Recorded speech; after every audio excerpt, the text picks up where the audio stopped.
Good afternoon, Miss. Good afternoon, classmates. In this course, Management of Early Childhood Education Programs, me and my partner, Axel Cabardo, are tasked to report the Lesson 3.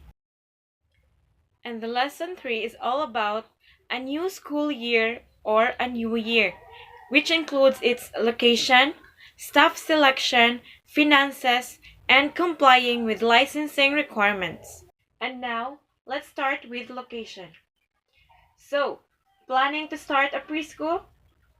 To assemble a perfect blend of learning and playing environment along with every possible technical embellishment, the preschool makers are planning and allocating various resources to tasks including the materialistic resources, human resources, carving out administrative duties and curriculum learning.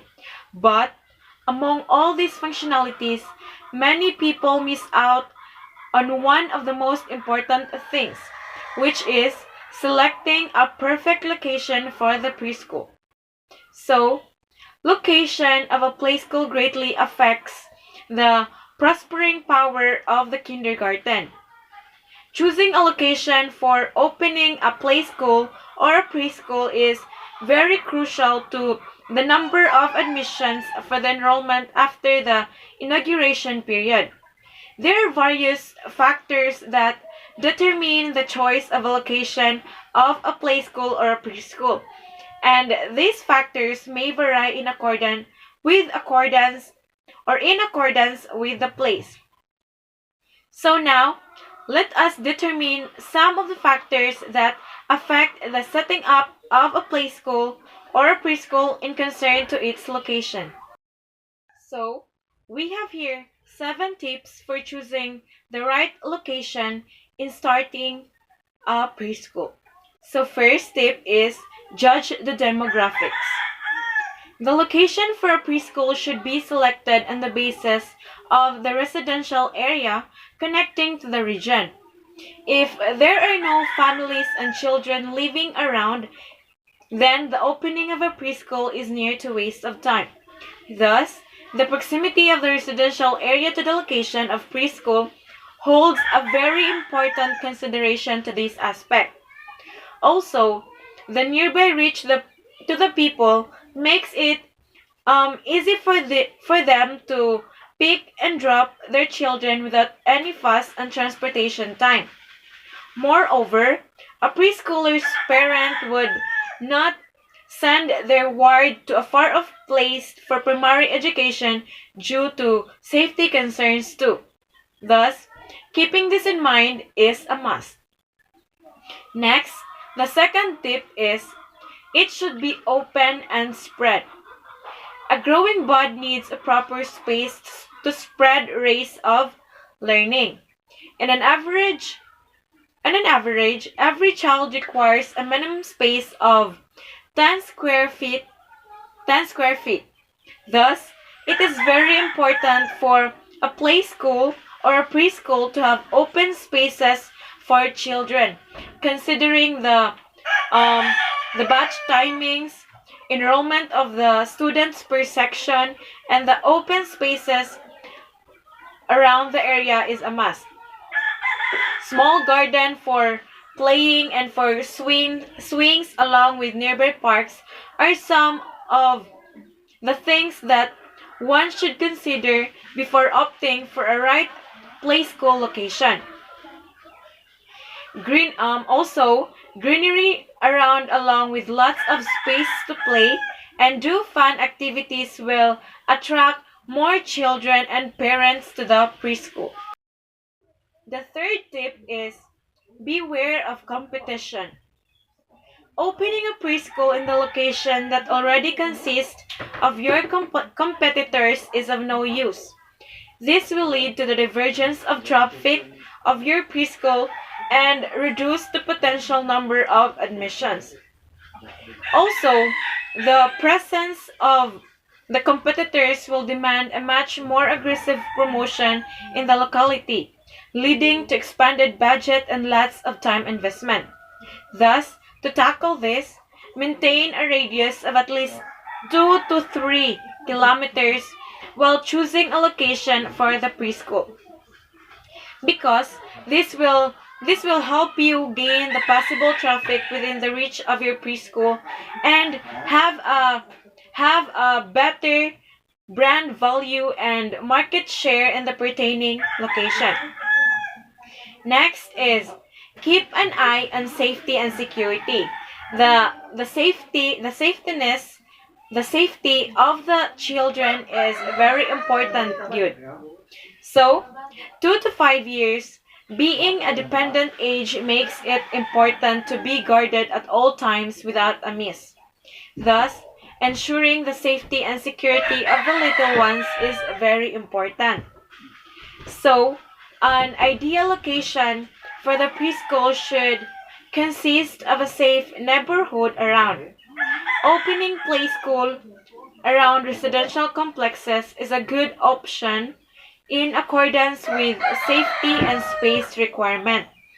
The location should be pollution free with least possible vehicle traffic for keeping up with the safety concerns. Ensure that the location has some cameras in and around the premises of the play school with child-friendly guards that are both male and female. Monitored and registered entry in the play school is a must. The next tip is hygiene is a must. A place that is clean and beautiful always attracts more attention. Hygiene is often ranked among the top priority by parents looking for a good play school for their toddlers. Dump yards and scattered waste around the premises of the play school will definitely shoo off the parents from outside itself.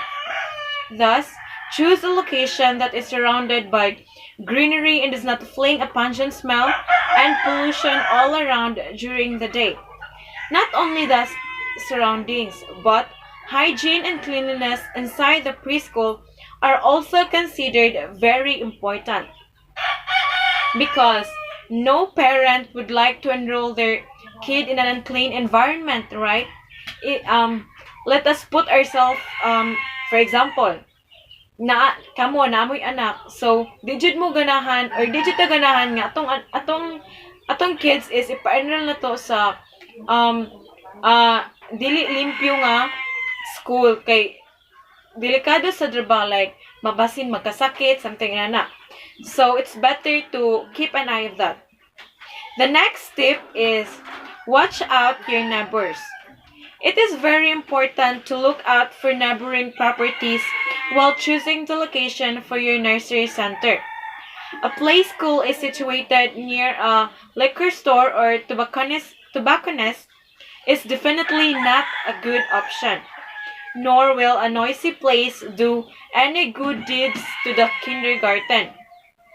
Your neighboring properties will define the gentry and safety concerns around the locality. In accordance with this, look out for an appropriate place.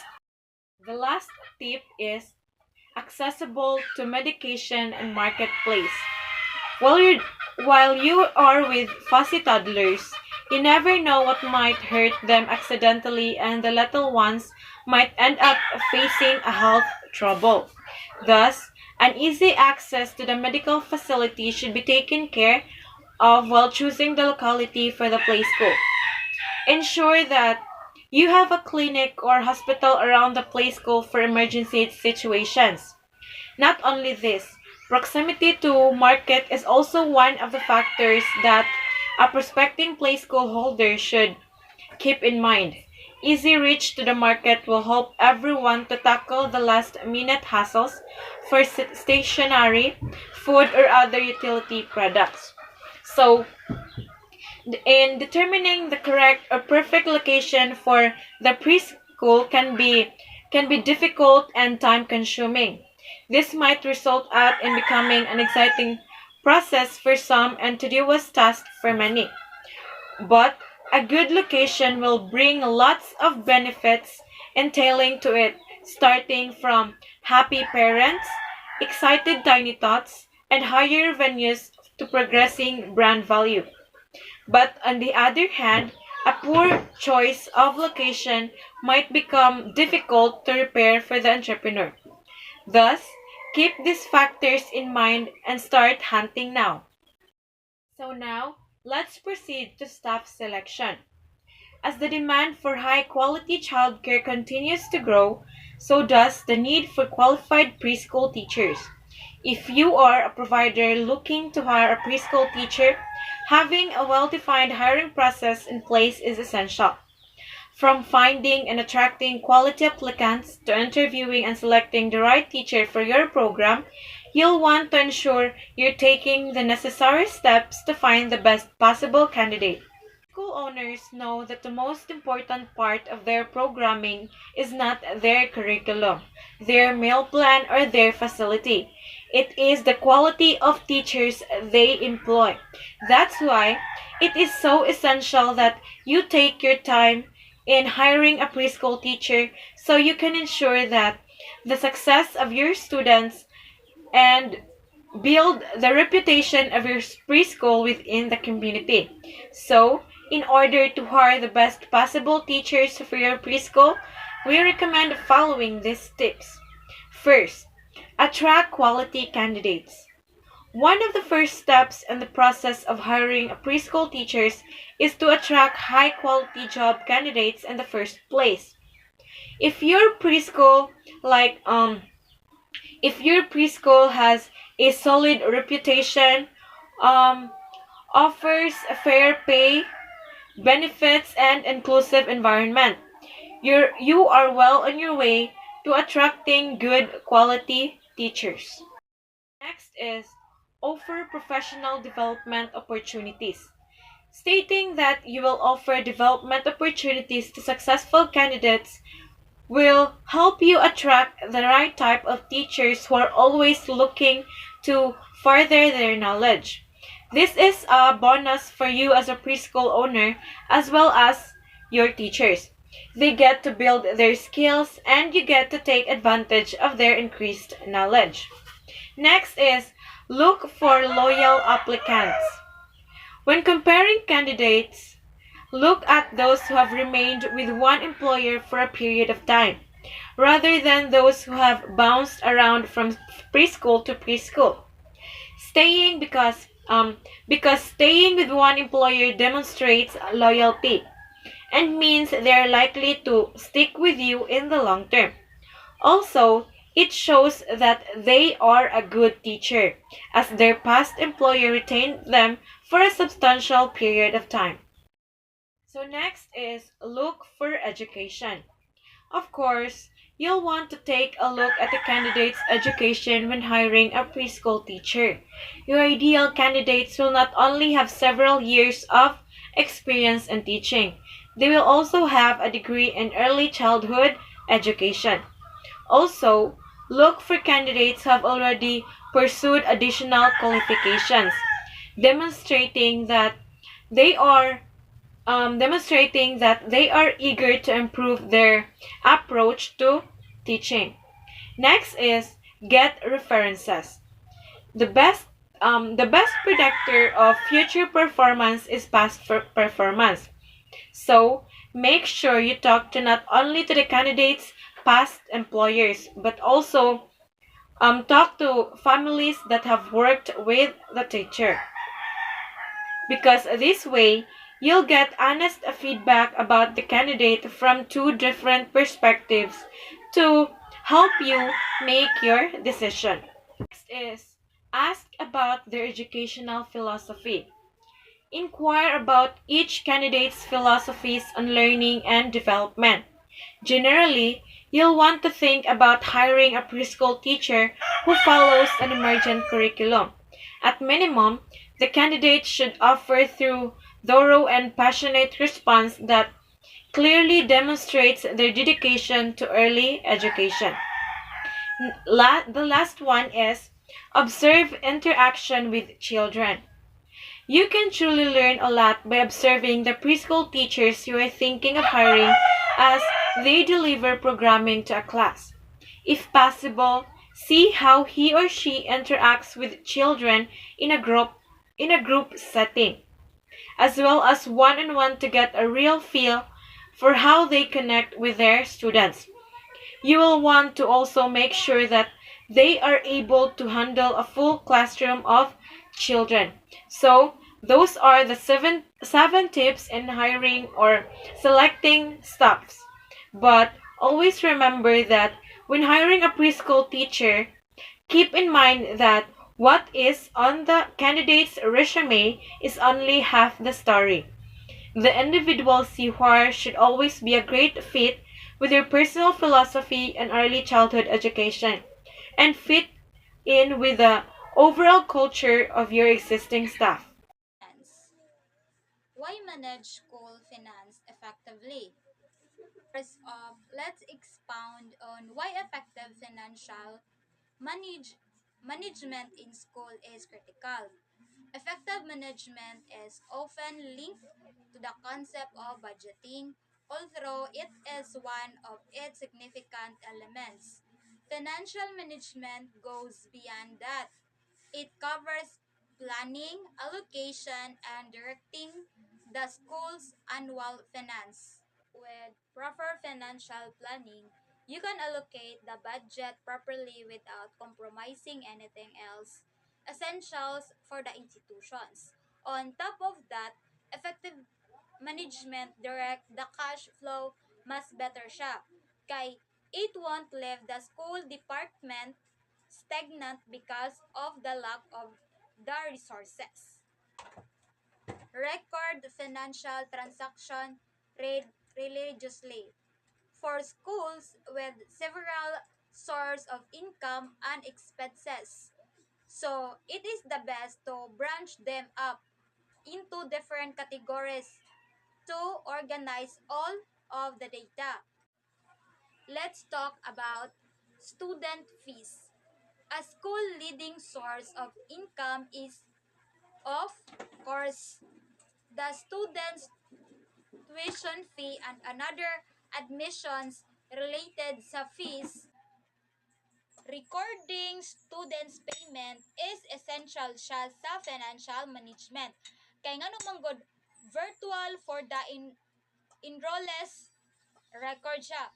Para ma-record siya, the student fees, i-classify na siya tanan sa according sa imong kinahanglan nga ibayad tanan. Tuition fee is together in the same that way that classify all library and publication fees together na siya. In manner, it decreases the time you need to spend allocating the lump budget. So, dili ra siya hassle bitaw kung mobayad ka kay ngano na naman kay record sa imong gipang bayran tanan. So, dili ra siya kawat sa time sa then also sad dili sad ma-avoid sad siya og arguments at might arise from true financial nga planning. Payroll. A good thing about sa tracking payroll is from overall nimo nga budget is easy ra siya ikumpara sa lain nga account. Computing sa employees annual nga imong ibayad is straightforward na siya. Aside ana sad, ang imong ibayad frequently also ma-fix ra siya dali. Kay ngano maghimo og permanent element nga kana nga monthly nga imong budget plans. School development expenses. The total school budget will always have an allocation sa developmental expenses. Kay expenses manggod are meant for expansion or beautification project that will in turn heighten the quality of a school. Keeping track of this transaction is more taxes than the previous one because of their dynamic nature. Every year transactions are not fixed either on the item, service, or provider. A best thing sad sa practice ani nga account for each one is to record imong receipt and invoices. It maka-add sad kag existing nga file but practice make sure na kanang every every coin nimo is ma-spent jud siya og wisely. It also smart to look into existing expenses approval. Process ensure that all transactions are accounted. Create a detailed 3 to 5 year financial plan. Strategic financial plans become your best friend and most essential tool when it comes to effective school finance management. Creating a financial plan starts sa pinakadako nga nimo nga contribution factors to the sa imong budget, and the workers way down siya, then follow the same manner with sa imong accounting expenses. Once gani nga makomplete na siya, you have a better nga cash flow, then more than that, you can make better nga imong decisions for the current years nga imong budget para ma-achieve nimo ang set sa imong long term nga imong financial nga goals, but leave room for adjustments and compromise. A specific long-term financial plan is excellent, but remember to always leave enough room for adjustment and changes.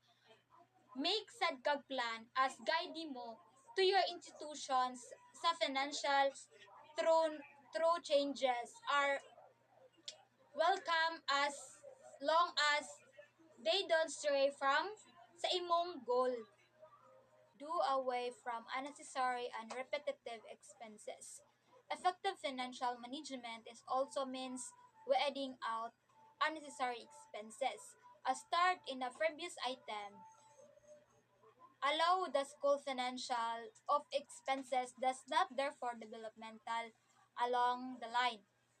Once pointed once pointed out of budget allocating and can be more essential factors such as digital classrooms or journal subscriptions. Uphold accountability and transparency.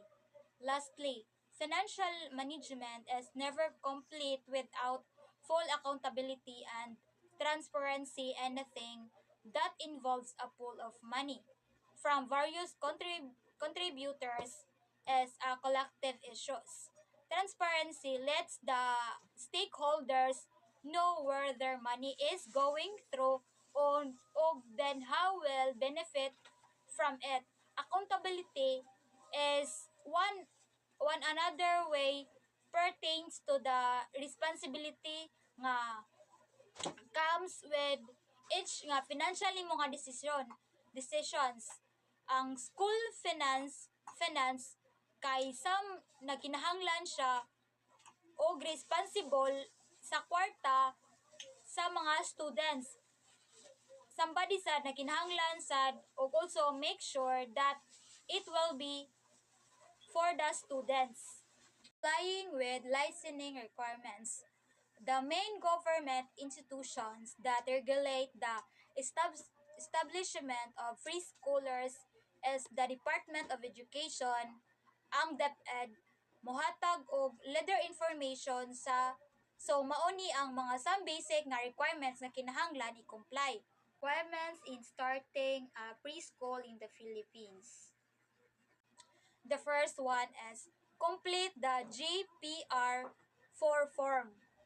This is the primary form provided by the DepEd for those interested in applying for a preschool, daycare center, primary or secondary school. So kani ang mga nauna nga mga form nga gihatag sa DepEd sa katong mga interesado nga mo-apply sa pagka preschool, daycare center, primary o secondary nga mga schools. Number 2. Submit the articles of incorporation and bylaws. You must first register the Securities and Exchange Commission (SEC) as you need to form a corporation and acquire a corporate name. Ang unang buhaton is kinahanglan nga magpa-register ka sa Securities and Exchange Commission o SEC tungod kay kinahanglan nimo ang form sa usa ka corporation.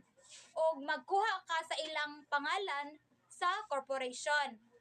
Number 3, present copy of the transfer certificate of title TCT and document of ownership of the school site or copy of lease contract at least 10 years. Find an acceptable location and determine the size of the preschools. The pros site must not be hazardous to health or morality, and the location must be conducive to the learning process. Lugar kinahanglan dili gani delikado og ang location kinahanglan sad nga moagi sa daghang mga process para ma-sure kung okay ba ug safe sad. Then ang lugar kinahanglan sa labing gamay-gamay sa 500 square meters bisan kung gisugtan na kung naalang jud paagi nga mas kinahanglan jud nga gamay-gamay lang jud. Take note sad, ang classrooms nga gigamit sa mga bata sa preschool kinahanglan siya nga nara gid siya sa ground floor. Present a certification of bank deposit. Besides the usual requirements of the SSC to show the paid up capital, the DepEd requirement certification that sufficient funds are available to run the school's operation for at least 1 year. Gawa sa naanda na gani nga mga requirements sa DepEd nga ipakita ang gibayran nga mga kapital, ang DepEd sa nakinahanglan og certification nga naay sakto nga pundo nga magamit sa pagpadagan sa operation sa eskwelahan. Number 6, present a proposed budget. Create a planned budget and forecast of expenditures for the next year as approved by the Board of Trustees Directors. I-present ang proposal nga budget o maghimo og plano para kani nga plano then mausad ni ang budget para ana nga plano para sad kung nauyonan gani nga ipakita sa ang imong mga proposal ug sa budget, need na siya aprobahan sa Trustees Board of Directors. And be reminded that requirements change. Do verify with the DepEd for the most current rules. Remember too that preschool must be handled not only as a business but also a place where young minds are first formally molded. You must also have a passion to impart education besides the profit motivate. Passion to impart education is endless, walay katapusan, and total devotion sa mga bata o sa ilang development learning. New ways of teaching and being with the children, advocating on their behalf the best outcomes for children and their world. So that's all for our report. Thank you everyone for listening, and we hope that you learned from our topic.